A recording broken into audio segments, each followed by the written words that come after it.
Israel എന്ന ജനത ലോകത്തിൽ ഉടലെടുത്തത് ദൈവിക നിർണയപ്രകാരം മാത്രമാണ്. ഈ വിധത്തിൽ ഒരു ജനത ഉത്ഭവിക്കുന്നതിന് മാനുഷികമായി യാതൊരു സാധ്യതയുമില്ലായിരുന്നു. കൽദയ പട്ടണത്തിൽ പാർത്തിരുന്ന പുറജാതിക്കാരനായ തേരഹിന്റെ മകൻ അബ്രഹാം ദൈവവിളി കേൾക്കുമ്പോൾ മക്കളില്ലാത്തവനും പുത്രോത്പാദത്തിന് ശക്തി നശിച്ചവനുമായിരുന്നു. കാണിപ്പാനിരിക്കുന്ന ദേശത്തേക്ക് യാത്രയാകുക എന്ന ദൈവകൽപ്പനയെ അനുസരിച്ച അബ്രഹാമിന് ദൈവം വാർദ്ധക്യത്തിൽ സന്തതിയെ നൽകുകയും പിന്തലമുറക്കാനായ ഇസഹാക്കിന്റെ മകനിൽ നിന്നും ദൈവം ഇസ്രായേൽ എന്ന ജനതയെ വാർത്തെടുക്കുകയും ചെയ്തപ്പോൾ സ്വർഗീയ പദ്ധതി ഒരു പ്രത്യേക ജനത എന്നതായിരുന്നുവെങ്കിൽ അന്നുമുതൽ ഇന്നുവരെയും ഇസ്രായേൽ പ്രത്യേക ജനത തന്നെ. ദൈവീക ന്യായപ്രമാണം ലിഖിതമായി ഇവർക്കു മാത്രമാണ് ലഭിച്ചത്. സ്വഭാവത്തിലും കഴിവിലും സംസ്കാരത്തിലുമെല്ലാം ഈ പ്രത്യേകത ദർശിക്കാം. എന്നാൽ മനുഷ്യവർഗത്തിന്റെ ശത്രുവായ സാത്താന്റെ പ്രലോഭനത്തിൽ അകപ്പെട്ട് ഈ പ്രത്യേക കരുതലും ദൈവീക വഴികളും പ്രമാണവും വിട്ട് അകന്നതായി ചരിത്രത്തിൽ കാണുന്നു.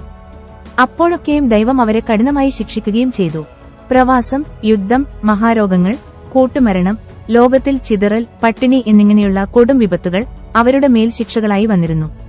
എങ്കിലും ഇസ്രായേൽ അനുതപിച്ചപ്പോൾ എല്ലാം ദൈവീക ദയ അവരെ പിന്തുടരുന്നു.